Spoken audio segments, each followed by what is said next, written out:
I'm glad to see everyone. I was watching the news today, and one of the newscasters said, instead of happy Thursday, he's going to say happy pre-Friday. And I think before a long weekend, that's how we all kind of feel. So happy pre-Friday, everyone. We have a full agenda and we want to keep it to an hour. So we do want to get started, and I want to begin by introducing Michael Vogt from Wells Fargo. I think in these changing times when financing is such an important part of what we do, that it's important to hear the state of the mortgage industry. So thank you, Michael, for joining us. My pleasure to be here. Thank you for having me. Hello, Daniel Gale. And wow, we are back in full force with our real deals and pre-approvals. I'm going to start quickly and explain some of the changes and some of the updates that we had. So right off the bat, in April, pre-approvals, we had talked about this last time, 130 deals. May, 442 deals, right? So wow, we started to pick back up. June, pre-approvals for our little market, right? Brooklyn, Queens, Long Island, 716 pre-approvals. So real big jump into pre-approvals. And how does that look into, Mike, tell me what it looks like for contracts and, real deals, things that are popping into a real deal status. 139 for April, 200 for May, and in June, we had 400 deals in contract. So really exciting to see that pop there.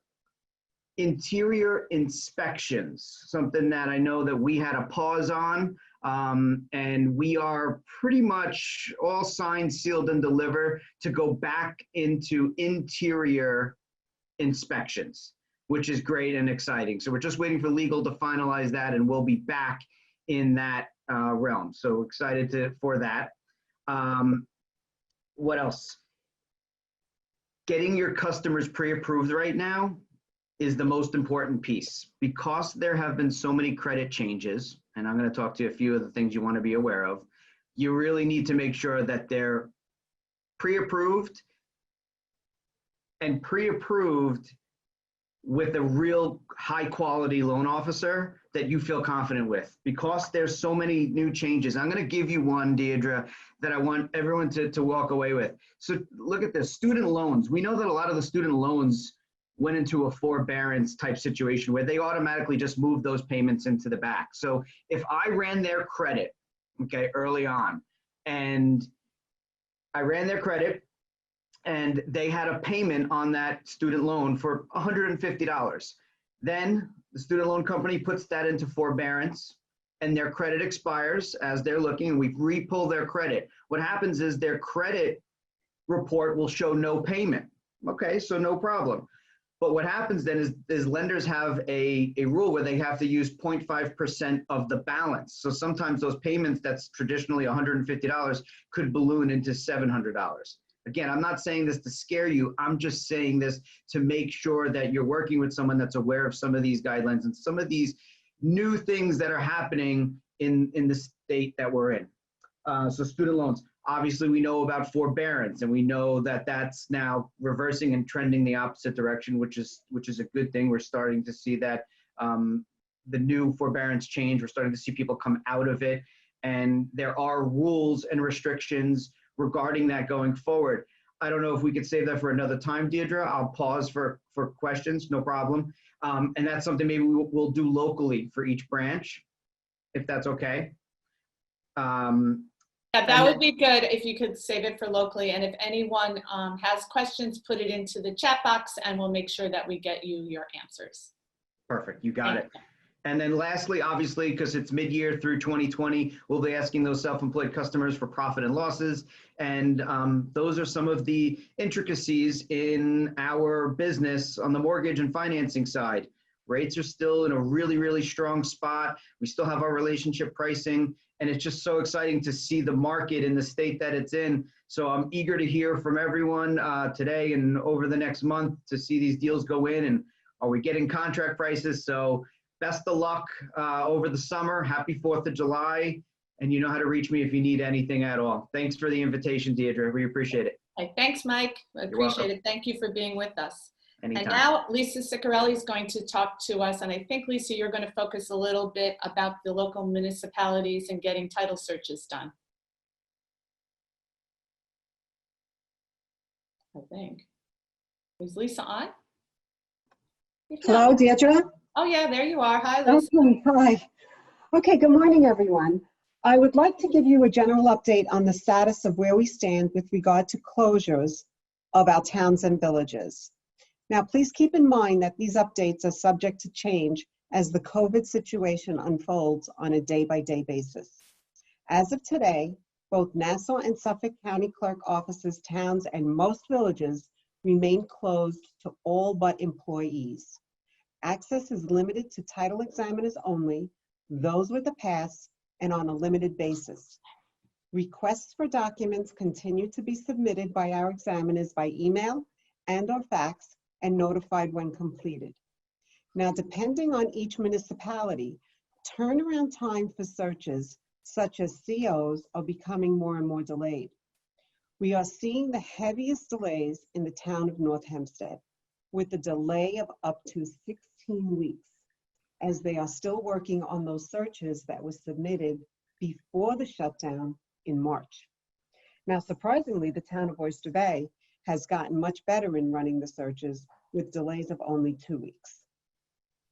From the beginning of these shutdowns, Ambassador Abstract has been fortunate in obtaining and providing the searches necessary to include in a title report to both attorneys and lenders on your transactions. So I want you to feel good about that, because if we're the title company selected, we have been closing timely on many homes. And I'm proud to say that we have been able to avoid some serious hardships to both sellers and buyers by being able to timely close on their homes when we're the title company selected. So it's never too late to get ahead of the crowds by ordering CO and judgment and lien searches through Ambassador Abstract sooner rather than later. Obtaining and providing them to your sellers and then to the buyers allows you to assist in addressing title issues, if any, ahead of time, thus allowing for a speedy drafting and signing of the contract of sale. I'd just like to conclude with a tidbit of wisdom in building your power team.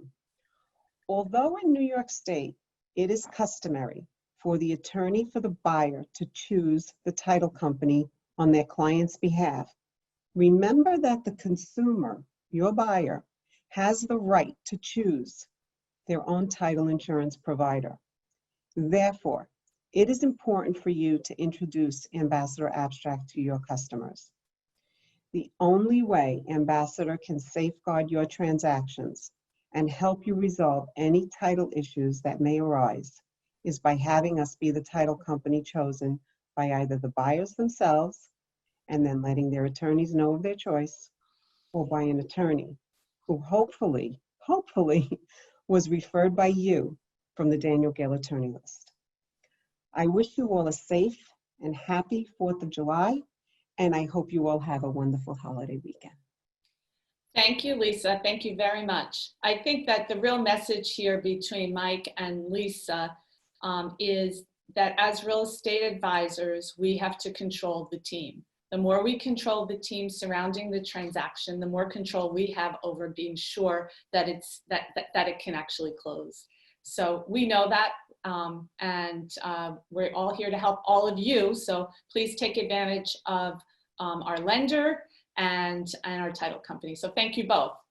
Now we're going to move on to Brad. We're so excited to have you with us. Brad is the Chief Marketing Officer for Sotheby's International Realty and a great partner with Daniel Gale. So thank you, Brad, for being with us today, and we look forward to your speech. Well, thank you, Deirdre, and it's great to be with you all. I'm physically on Long Island today, so I'm with you geographically in addition to in spirit. And before we dive into our content today, which is about networking within the Sotheby's International Realty brand in new virtual ways, I just wanted to start by giving a compliment to you, Deirdre, to Deb, to the entire Daniel Gale marketing team. When we spoke last, I shared some statistics, some real-time data in terms of what we were seeing consumers want in the home search process today. And I just have to say that Daniel Gale has absolutely been on the cutting edge every step of the way. You were the first company to organize massive live scale virtual open houses. You adjusted your website immediately to bring additional awareness to video and virtual reality tours. And you have continued to lead the headlines. Articles in Bloomberg about your virtual showing options. I was very proud to open the New York Times last week and saw Daniel Gale's listings featured not once, but twice. And so I just wanted to extend my compliments and my gratitude. I think as a company, you have been such a leader, not only on Long Island and in Queens, but in our entire country. So I just wanted to give my hats off for you. I think you've pivoted and delivered in a really miraculous way. So as we get started today, as you know, one of the major advantages of Sotheby's International Realty is our global network. And that sounds like a buzzword, but in reality, it's a collection of relationships. And for many years, we have, looked forward to the global networking event or to regional networking events that Deirdre had organized with colleagues in the city or Westchester, et cetera, in the tri-state area. And while in-person networking is not currently possible today, we're seeing something quite miraculous happen. We've cut off all in-person networking opportunities in support of social distancing and safety, but our referral volume has never been more significant. So year to date, our outbound referrals within the network have increased 10%. And June is likely to be an all-time record for the most referral sales volume ever closed in the history of the Sotheby's International Realty brand. Now, candidly, for those of you that are working with clients right now, this might not come as much of a surprise to you because Americans everywhere are rethinking how they want to live and what features in a home are important to them. So we're certainly seeing a mass exodus out of high density markets, like Manhattan to more suburban locations.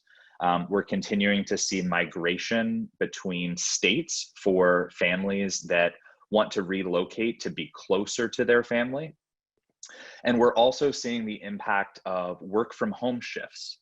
So for example, I have been in my office exactly one time in the last 4 months as a result of the ordinances in New York City.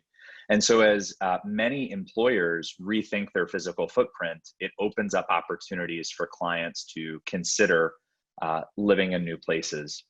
We're fortunate we have the best real estate brokers in the best markets all around the world. And so I can say with confidence that no matter where your clients are coming from or moving to, short of East Africa, I think that I did have a referral the other day of someone who wanted to go to Kenya, and we are not in Kenya yet.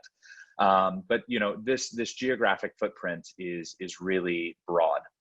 And so today I wanted to share some ideas with each of you as to how I have seen agents within the network build their network over the last 4 months and capitalize on that from a referral perspective. So when you think about building relationships with new agents, you really want to try to find something that you have in common. So you can certainly think of, perhaps where you're from or where you have family. That would be a logical source of referral, perhaps where you went to school. But the place that I really want to take a look at today is perhaps, where clients own second homes or migration patterns. So for example, you might be thinking to yourself, we have families moving from Manhattan, inventories challenged on Long Island. Instead of thinking about not only how can you secure the buyer referrals, controlling that listing inventory might be really important. So if you know of clients that have, larger homes that would be ideal for the buyers that you're seeing in the market, checking in with them to, understand, are they thinking about Florida in earnest? Where are their children located? And might there be any moves, et cetera, could be an important process. And what we found is that you have to build your relationship with other agents so that you're prepared when it's time to place the referral itself. So one feature on Access that I wanted to bring to everyone's attention is when you log into our Access site, you can click on that magnifying glass and you can actually search for associates from feeder markets anywhere around the country. So for example, perhaps if you're noticing that a lot of your sellers are relocating to Florida, you could open up this associate search and be able to identify agents that work in that market. On the flip side, from a buyer sourcing perspective, you can also take a look at the list track data, and this will show for your listings on sotheby'srealty.com where that traffic is coming from a geographic perspective, and might help educate you on some additional trends that you might not be aware of. Now, once you have identified a handful of feeder markets and agents that you would like to stay in touch with, if you're using the Close CRM as part of our current technology platform, would also encourage you to set up a small group of those associates. So again, with building a referral network, I always think of, you're not trying to download 500 agents and spam all of them, but we're trying to build a handful of strategic relationships. By adding this group of associates within the brand to your Close CRM, it can give you triggers in whatever time cadence you recommend to check in with them every 3 or 6 months and see if there's information you can learn about their market. Now, when it comes to building the personal relationship, a handful of best practices that we've observed from agents who are incredibly effective at leveraging the network. Number one is pick up the phone and call to introduce yourself. I think we're all overwhelmed via email, and a phone call can be a very successful technique. I would also encourage everyone to call one Sotheby's International Realty agent every day. And for those of you who have gone through the ninja selling process, you're in the habit of making your 5 daily forward calls per day. If you incorporate a Sotheby's International Realty agent into that perspective, and you understand what's going on in a different market, you can help advise your clients when those referral opportunities present themselves. Recently, I had a call from a friend of mine from college 2 weeks ago. We sold him a beautiful apartment in Brooklyn. He's married, has 3 little kids, works at JP Morgan, and they're suddenly now rethinking their life. And they have questions about Long Island. They have questions about Connecticut and Fairfield County. They have questions about Westchester. And they also have questions about Litchfield County, considering do they stay in Brooklyn but buy a weekend home? And so when you understand the market dynamics of all of these places, it helps you be really well educated for when the referral opportunities present themselves. Final, and this is probably the best piece of advice that I can offer, is don't put anyone on your blanket email blast list. You can actually do more damage than good if you're sending every open house alert to these networks. Finally, there is an opportunity to schedule roundtables. I've seen some incredible dialogue and sharing happening. You could set up a Zoom call with one representative from Fairfield County, one representative from Westchester, one representative from New Jersey, and really understand the trends that you're seeing and how buyers are reacting. And then also utilizing social media to stay connected and to share information with one another. Some examples: if you have attended any webinars, if you're a ninja and are participating in that weekly context, you can take a screenshot of that virtual meeting. You can share what you've learned and observed and really demonstrate to your clients that you're plugged into a network much larger and what trends you're seeing in other markets. Similarly, as you identify agents that you're building relationships with in feeder or referral markets, follow them on social media. Take a look at what market information they're sharing in terms of what they're seeing right now, and then share those posts on your own social media in case that's of interest to your clients. Again, staying positive is really important. So for example, every headline about the New York City market right now is how it's had the biggest drop and volume of sales in the second quarter. That could really create some great opportunities for a pied-à-terre buyer as well. So just taking a look at all of that news and trying to position something in the most positive light possible, as opposed to only drawing on the negative. And again, just showing how you're adding value to your network. So you might want to take the virtual open houses that you're continuing to produce on Zoom, export that video file and post it to Facebook. If you do schedule or organize a Zoom roundtable with a small group of agents from other markets, again, take a screenshot of that in Zoom, post it and share what you're learning from the front lines. Again, many of your clients may be considering a move to one of these places, might own property in one of these locations, and it can really help them view you as beyond an expert in your particular community on Long Island and position you as an expert worldwide. Finally, be yourself. Some of the most compelling and engaging content that I've seen has been live streaming video. So taking video selfies, posting those video messages, explaining what you're seeing in the market in a video context, in addition to just posting a report, etc. It really allows someone to have the opportunity to get to know you a bit more personally. And I saw a remarkable example from an agent, a longtime Sotheby's agent in Atlanta. She left for what we'll call a semester abroad for less than a year to another firm and recently returned. And she just posted her first ever virtual open house on Facebook. And like many of you that have experimented with this technology, you know it's not perfect, etc. And she had over 880 plays of her virtual open house on her Facebook account.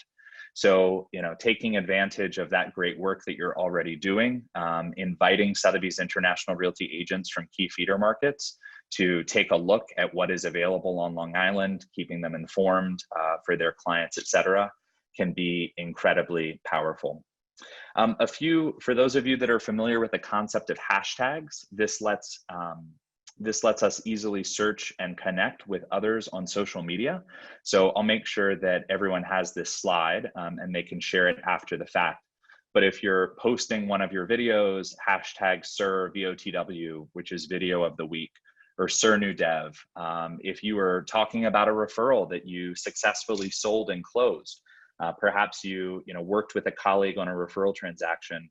Instead of posting just sold, tell the story of that Sotheby's International Realty Network and how you were introduced to the client. Using these hashtags can also help identify other agents that are active on social media that you might want to engage with. Some additional great examples of how to network are found in our agent playbook, which is available on Access. And finally, I did just want to let everyone know that we are moving forward with the planning of our global networking event. We are very optimistic for more reasons just than networking that we will have a vaccine, but we're monitoring the situation incredibly closely in terms of safety protocol, et cetera. And so I hope that these virtual networking solutions might help you build your business as we continue to navigate the next few months. And I know that we're all very anxious and excited to reconvene in person as soon as it is safe to do so. So thank you again for the opportunity to join you all today. And again, congratulations on all of your success during these very crazy times. Thank you, Brad. Thank you. You're always so, you always have such wonderful information to share with us. And it's always so timely because now more than ever, we need to be tapping into our spheres and growing our personal networks. So it was great timing. So thank you. Thank you very much. And have a Thanks for wonderful having weekend. All right, now Deb, our head of marketing, our COO and head of marketing is here to talk about what we're doing. Thank you, Deirdre. I want to just take a minute to thank Brad as well, because he has been a very, very good friend to us and helps us in more ways than most of you know. So we're very proud to be part of the brand ourselves. So I'm just going to share my screen. One moment, bear with me. Let's see. Okay. I'm going to give you just a quick marketing update on some things that we have happening. So, slideshow. There we go.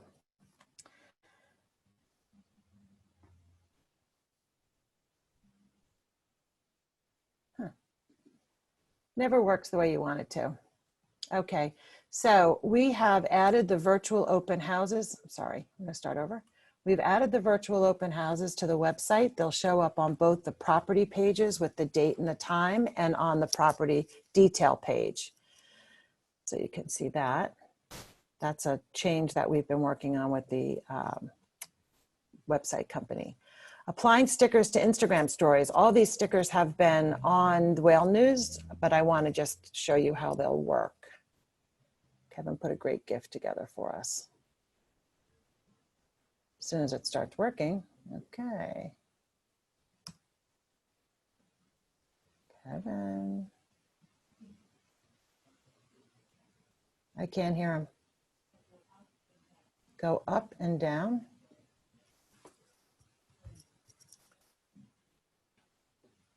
You'll have to bear with me because this isn't my forte. I'm waiting for some help. Well, I'll jump in and share. One of the reasons why you're going to learn. Everyone say hi to Kevin. Oh, hi, Kevin. Here's my laptop right here. Yeah. Oh, why is it going over the screen? Okay, while Kevin's doing that, I couldn't figure out how to get the GIFs on my Instagram and was extremely frustrated. So I needed help. So based on my problems, you're all going to learn how to put GIFs on Instagram. We hope. If not, I'll teach you. Just look at it. This is all it is. Now the Let me turn this off.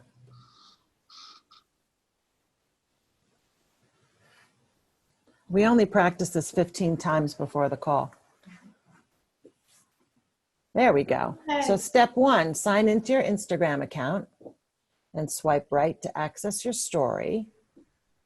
Select your story type, pick a picture. Select your sticker icon. And then you search Daniel Gale to find the branded stickers. See all the stickers we have? They're so fun. Pick a sticker to add to your story, and then you can move it around with your finger. If you want to get rid of it, you just put it in your trash can. And then you can add that sticker, multiple stickers, as many stickers as you want. And you add text, send when you're ready, and it will go to your story. Then you can share it with whomever you want.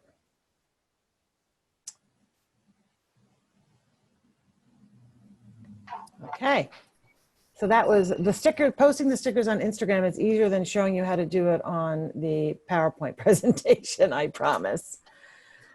And it's also on Whale News, but you have to stay here, Kevin, because it's not showing up. Okay, here we go. Here it is on Whale News. All of the news that we have new to the company is on Whale News. We're updating it in real time, not once a week or once every 2 weeks. So anytime there's new information on Whale News, you'll get an email in your box. Everything is located right here. If you want to post any of the pieces that we have on Whale News for social media, you can do so right from Whale News by downloading it. If you want to make it personalized, you'll have to do that through Maxa. Here are some of the new pieces that we have in Maxa. We have made them very clean. A lot of these are for open houses, new listings. We're using the Only campaign that Brad and his team came up with because it's a fantastic campaign and it's so elegant. We have played around with the whale. I think you'll all notice that the whale's looking just a little different. And here we have some headlines for the Only campaign. These are also available for social media. They're in your Resora account or on Maxa, and you can use them for direct mail, so they're in My Marketing Matters. This is a beautiful campaign, so I encourage you all to use it. It really differentiates us in the market. And that's it.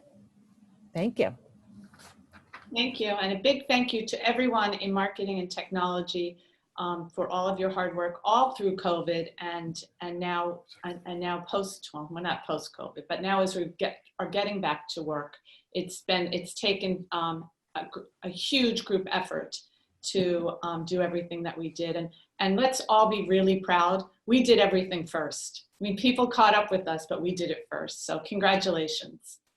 Now, Bill's going to quickly share with us some very encouraging numbers for June.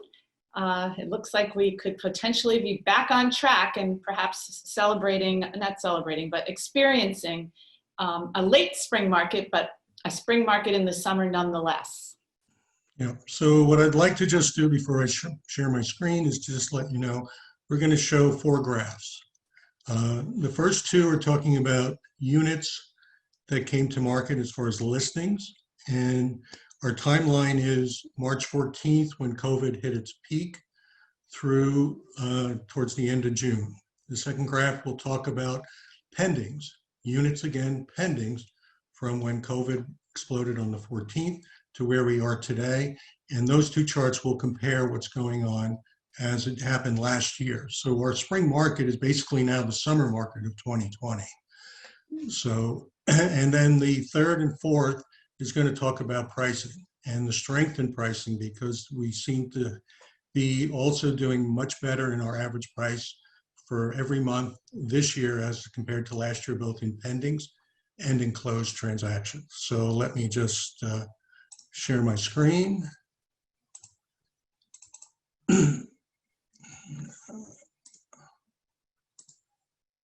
I don't know if everybody can see off to the corner because of our activity, but these are new listings that were signed during that time frame, beginning on March 14th, going weekly out to the end of June. As you can see, we hit the trough or the low end of the market through most of April and part of May, but it has been scratching, it's been coming back. And as it compares to 2019, if we look at the far right of the chart, you can see we're right on par with last year for new listings taken for that last week in June. So the activity is back. Now, in terms of pendings, we're following the same track. We can see new pendings signed. We hit that trough almost on the same timeline with regard to April through May. And in the last week or 2, we have jumped ahead of 2019. So our units has finally got back to where it is. So as Deirdre has said earlier, our spring market is happening right now. This is when the activity is. And everybody I've talked to says they've been busier than ever.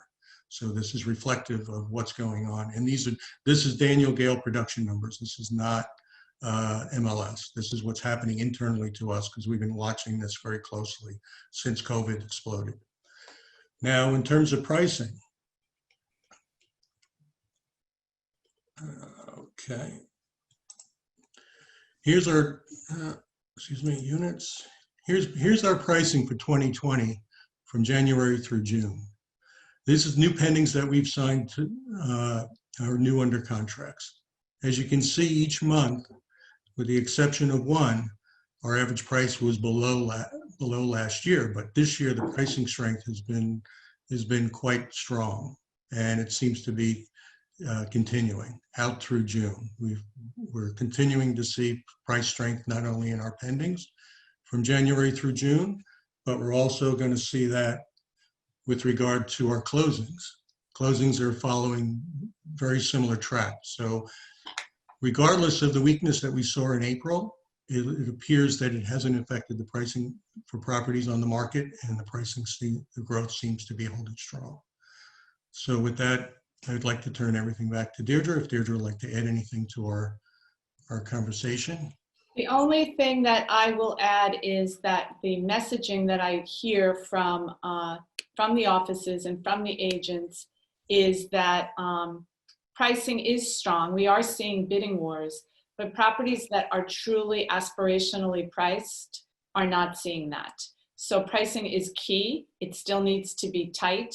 The consumer has a certain amount of urgency we're seeing, but they're not going to overpay. So when you're having the discussions with your homeowners, what I'm hearing some of the homeowners are saying, get me one of those desperate New York City people to pay X number. And we're not seeing that. They're not coming here and willing to pay anything, but they are willing to pay a slight premium.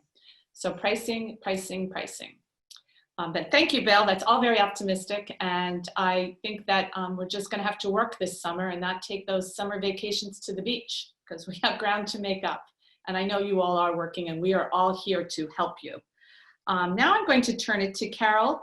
Dunning and Renee Hughes, who are going to address us. Thank you, Deirdre. Good morning, everybody. As we head into midsummer, Long Island, we're in phase 3, New York City and Queens is still in phase 2. We continue to follow the health and safety guidelines that went into effect in phase 2, even though we are in phase 3. It's important to understand that phase 3 opened additional businesses, but did not loosen or change any of the health and safety measures that are applicable to phase 2. So masks, distancing, and sanitizing are still our way of life in real estate, as in our everyday interactions outside of our homes. Tuesday, though, we had an update from DGSIR, which I circulated yesterday, which confirmed that showings to people coming from the states that are now heavily impacted by the coronavirus are not permitted. So I've updated our health questionnaires, and they have been sent to Instanet. I circulated them as well yesterday. They were also on Whale News, so they'll be up on Instanet probably in a day or two. It takes a little while for them to absorb it and put it up. Note that this is not unique for real estate, however. We're not being singled out. Rather, this is an extension of the strict quarantine measures put in place by the state to ensure the health and safety of New Yorkers. And it makes sense that someone that's being asked to isolate when they come in from one of those states doesn't go to the grocery or shopping for a house. And then finally, you're all now using, and I'm sure familiar with, the Fair Housing Anti-Discrimination Disclosure and the Fair Housing Notices. As we continue to reach higher in our commitment to prevent and overcome housing discrimination, Renee is going to tell you about an exciting new step that we're taking to further that commitment. Renee? Yes, thank you, Carol, and thank you to all Daniel Gale. Good morning. The recent events ranging from the global health crisis to the global social injustice movement that we're all experiencing today has given us pause and a time of reflection.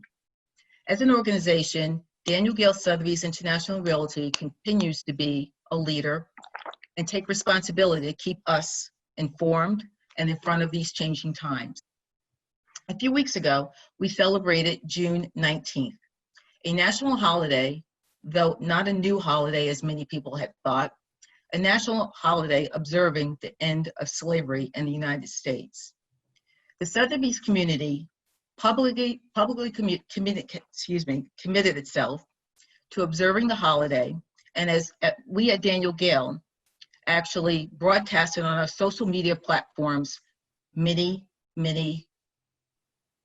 celebrations on there. It is with no coincidence that as we celebrated June 19th, a holiday, effective June 20th, DGSIR implemented a new fair housing regulation. As Carol just mentioned, we have a new fair housing disclosure form which we must use, and it's been mandated by the Department of State. As agents, we must provide the fair housing disclosure to every prospective seller, buyer, landlord, and tenant. And we need to present that as we do the agency disclosure. Philip White, our president and CEO for Sotheby's Network, sent out a memo asking us to challenge. We at Daniel Gale Sotheby's International Realty are taking a stand to be truly committed to building awareness and not just observing social justice and justice for a day, but to join the Sotheby's Network and take the challenge to take the fair housing course located on assets, Sotheby's next level learning platform, which can be found on WhaleNet by July 15th. So this is a short window, guys. Let's help affect positive change. For every network member who completes the course, Sotheby will make a contribution to the NAACP Legal Defense and Education Fund. We will not get CE credit, but take a moment to help others. We strive to encourage empathy, as the Liz Bentley seminars has indicated to us this past June, and inclusion. This is not a time to sit back, ignore what is reality, or discredit what has happened in the past and remains real in the present. This challenge speaks to how you can do more. We at Daniel Gale Sotheby's International Realty pledge to raise awareness for fair housing for all. We ask that you join our efforts to bring genuine, impactful, and enduring change. We must all do our part to embrace opportunity for all. Increase home ownership is good for everyone. It's good for our business. One cannot truly walk in someone else's shoes, but we can all try to understand.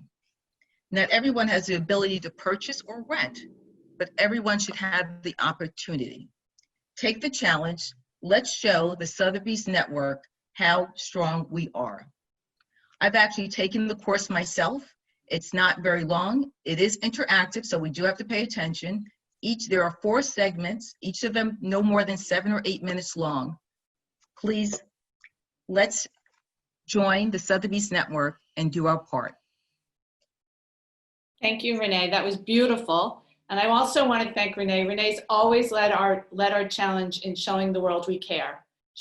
You've always managed all of our Daniel Gale Cares projects, from Dress to Success, to the Coat Drive, and now to the challenge. So please, let's all get behind this and take this short course, and then Sotheby's will give a donation for us to the NAACP. So thank you for sharing that with us, and for all that you do. And thank you, Carol, because you've kept us well informed on what we need to do as everything has changed day by day. And that is what makes us different than everyone else. I mean, we have a team behind all of our agents that makes sure that we can do business as professionally and legally as possible. And we should also remember that we were the only company, major company on Long Island, that was not called out in the Newsday article, and our agents were tested as many times, if not more, than all the other companies. So it's because of the leadership of you, and we can never forget Jane Solomon, who's always been there for us in the past, and now Carol Dunning. So thank you. Thank you. And now I'm going to turn it to Pat Peterson.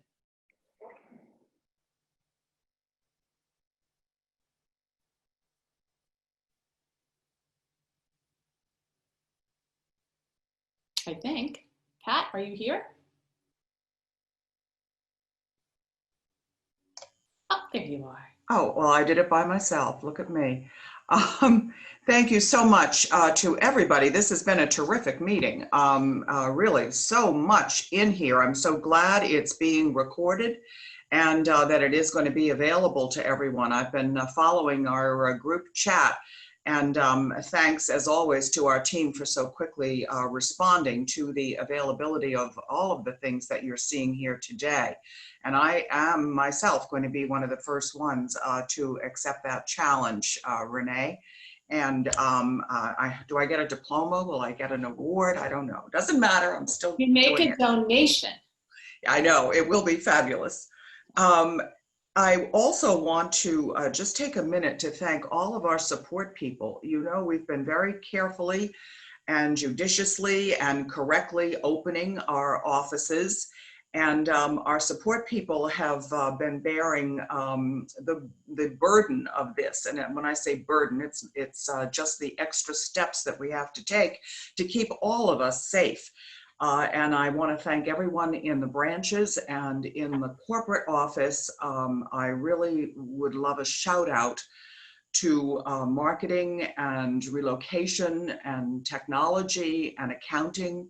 And Deb and Deirdre, who are there with me in that building. And we are really trying every day to do things to make at least the real estate world better for all of you. I came across one of my quotes. You know how I am always looking for things that I want to share with you. And I found one that I thought was particularly apt, and I'm paraphrasing, and I don't even remember right now where I saw this, where I got the germ of the idea, but the beginning of it was that the world is a great mirror, which it is. It reflects back to us what we are. And if we are loving, if we are loyal, if we are caring, If we are compassionate, the world will prove caring and loyal and loving for all of us. So be well, and I'll turn it back over to Deirdre. Thank you. Thank you, Pat. That was beautiful.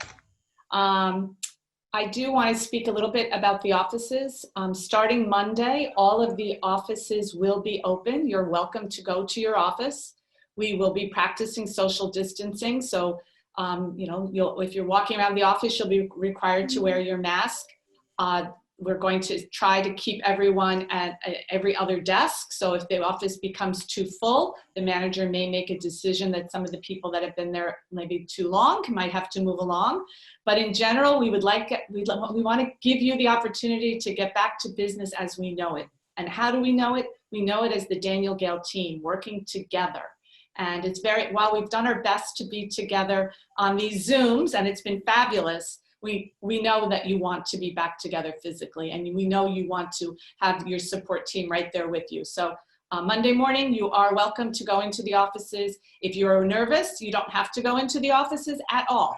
Call ahead if you want to know how many people are in the offices. But your managers and your support staff will be there to help and support you and help. Come on, we have a spring market now in the middle of the summer. It's time to sell houses. So thank you, and thank you everyone for this fabulous agenda.